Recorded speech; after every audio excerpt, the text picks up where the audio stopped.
Okey, Assalamualaikum warahmatullahi wabarakatuh. Di sini saya ingin menerangkan tentang pendahuluan projek kami. Okey, banjir merupakan fenomena yang biasa di negara beriklim tropika seperti Malaysia. Banjir di Malaysia sering dikelaskan sebagai banjir bermusim, iaitu berlaku pada musim monsun. Okey, banjir kilat ataupun banjir pasang surut. Selain itu, aktiviti pembandaran yang pesat berserta dengan sistem saliran bandar yang kurang cekap menyebabkan Kuala Lumpur seringkali mengalami banjir kilat. Ianya berlaku kerana kadar air yang jatuh semasa hujan melebihi kadar penyusupan permukaan disebabkan oleh sistem saliran bandar yang kurang cekap dan tidak mencukupi untuk menampung keamatan hujan. Okey, tujuan utama pembinaan terowong air bawah tanah adalah untuk mengurangkan kejadian banjir kilat di pusat bandar Kuala Lumpur. Di samping itu, objektif kajian ini adalah untuk mengkaji keberkesanan terowong air bawah tanah dalam menangani masalah kejadian banjir kilat. Terowong air bawah tanah akan memainkan peranan yang penting untuk menghalang lebih banyak kejadian banjir kilat daripada berlaku di pusat bandaraya Kuala Lumpur. Okey, seterusnya saya akan menyambung mengenai isu. Isu yang pertama adalah hujan yang berterusan. Hujan yang berterusan tanpa berhenti-henti akan menyebabkan berlakunya banjir. Tempat yang sering terjejas atau berisiko berlaku banjir adalah di kawasan-kawasan rendah. Hal ini kerana di kawasan-kawasan rendah, air hujan yang banyak akan disalurkan ke sungai. Sungai yang dipenuhi air akan melimpah keluar sehingga menyebabkan kawasan tanah dipenuhi air. Yang kedua pula adalah proses pembandaran. Proses pembandaran akan menyebabkan banyak kawasan yang dipermodenkan. Kawasan-kawasan tanah rendah telah ditebus guna dengan mengambil tanah dari kawasan bukit. Ada juga anak-anak sungai yang ditimbus untuk dijadikan tapak bangunan. Apabila hujan turun, air akan mengalir dari kawasan bukit ke kawasan yang rendah dan kemudian bertakung. Lama-kelamaan air akan bertambah dan banjir kilat akan berlaku. Yang kedua pula adalah proses pembandaran. Proses pembandaran akan menyebabkan banyak kawasan yang dipermodenkan. Kawasan-kawasan tanah rendah telah ditebus guna dengan mengambil tanah dari kawasan bukit. Ada juga anak-anak sungai yang ditimbus untuk dijadikan tapak bangunan. Apabila hujan turun, air akan mengalir dari kawasan bukit ke kawasan yang rendah dan kemudian bertakung. Lama-kelamaan air akan bertambah dan banjir kilat akan berlaku. Okey, isu yang ketiga adalah hakisan sungai. Hakisan sungai yang kerap berlaku disebabkan oleh dua faktor, iaitu hakisan berlaku secara semula jadi dan pembuangan sisa domestik daripada manusia sendiri. Apabila hujan lebat turun, sungai yang telah menjadi cetek akibat hakisan semula jadi atau pencemaran tidak dapat menampung atau mengalirkan air hujan yang banyak. Akhirnya air sungai akan melimpah ke tebing dan dengan ini banjir akan berlaku.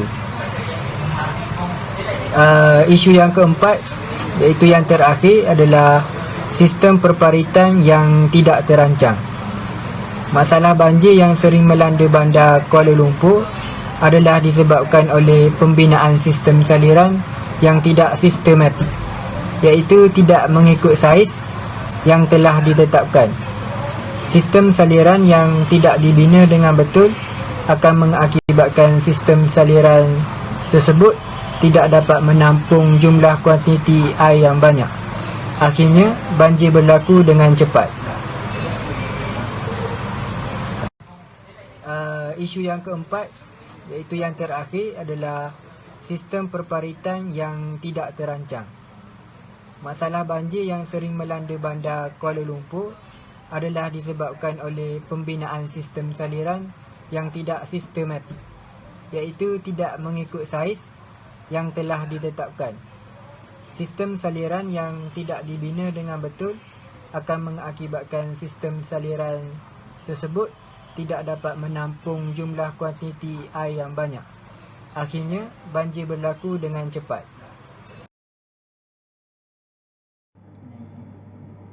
Assalamualaikum and hai.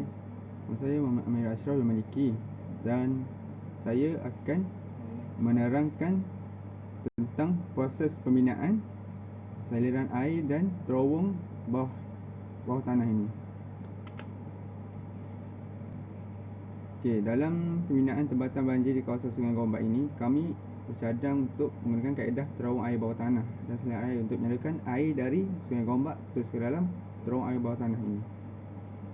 Bagi kami, sistem ini boleh dikatakan antara tempatan banjir secara langsung kerana menggunakan konsep penyimpanan air. Okay, dalam proses pembinaan terowong ini bermula dengan proses penggalian bawah tanah. Proses penggalian ini akan menggunakan mesin TBM atau disebut sebagai mesin pengorek terowong. Mesin pengorek terowong ini mempunyai berbagai jenis dan kami memilih mesin pengorek terowong jenis slurry shield yang terdiri daripada 4 bahagian dalam mesin yang menghasilkan terowong penjajaran yang betul dan baik.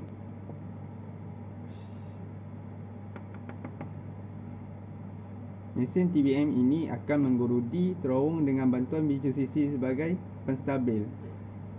Perisai mesin TBM menyediakan jurang 15 cm antara lapisan terowong dengan tanah yang akan disuntik dengan grout simen khas.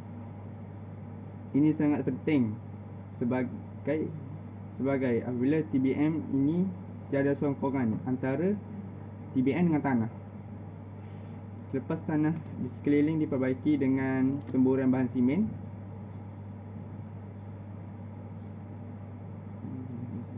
yang pelapik terowong dipasang di tempatnya. Sambungan cincin dan sambungan selari digunakan sebagai sokongan apabila kerja pelapik terowong dijalankan.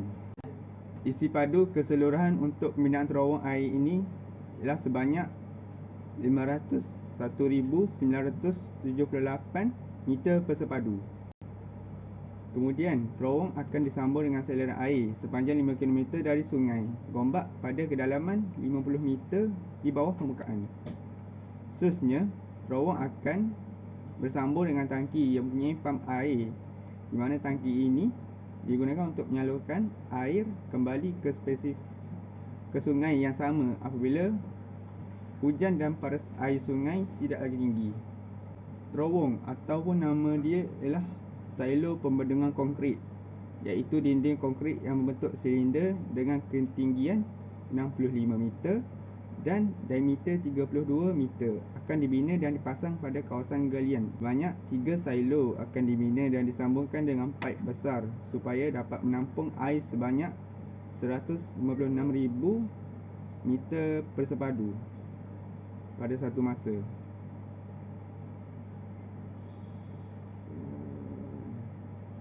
Kemudian, pembinaan tangki air yang digandingkan dengan pam air akan dibina berdekatan dengan Sungai Gombak.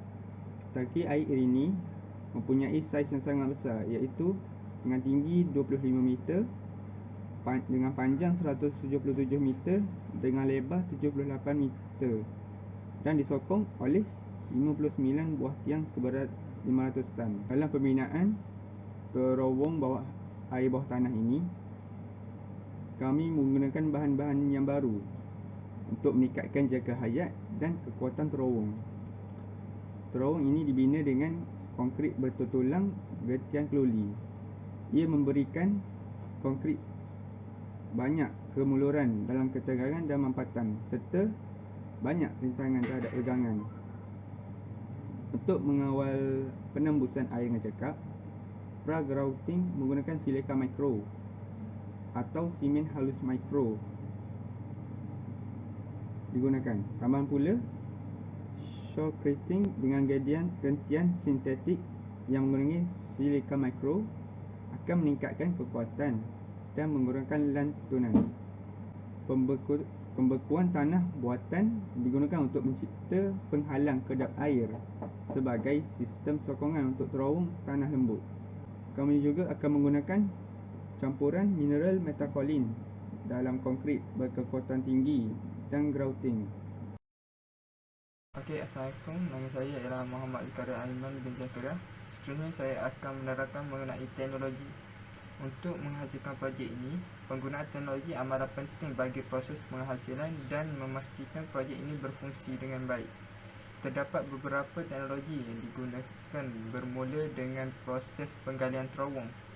Proses penggalian terowong adalah menggunakan mesin pengorek terowong atau dikenali sebagai tunnel boring method. Menggunakan teknologi segmen yang lebih baik, mesin pengorek terowong ialah mesin inventif yang meningkatkan kualiti industri pembinaan terutamanya infrastruktur terowong.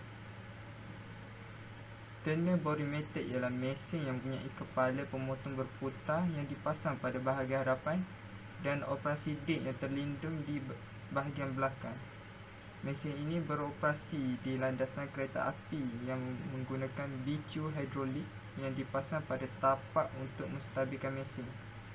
Mesin ini ditolak ke bahagian hadapan dengan daya yang secara langsung akan menembusi permukaan batu yang akan menyebabkan terowong digerudi. Mesin ini direka untuk mengendali sebarang jenis tanah berbanding dengan mesin yang lain. Teknologi ini sangatlah sesuai untuk terowong bandar, terutamanya di pusat bandar seperti Kuala Lumpur.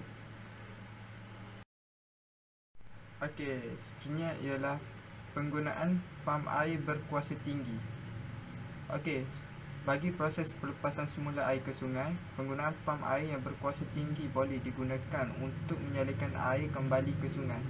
Tangki yang direka untuk mempunyai pelbagai fungsi termasuklah memudahkan dan mengurangkan daya aliran air serta dapat melaraskan tekanan air yang berkemungkinan boleh berubah secara mendadak jika pam air yang digunakan rosak ataupun tidak berfungsi dengan baik. Di bahagian atas tangki air pula ia disokong oleh beberapa tiang supaya dapat menampung beban yang ada pada permukaan tanah.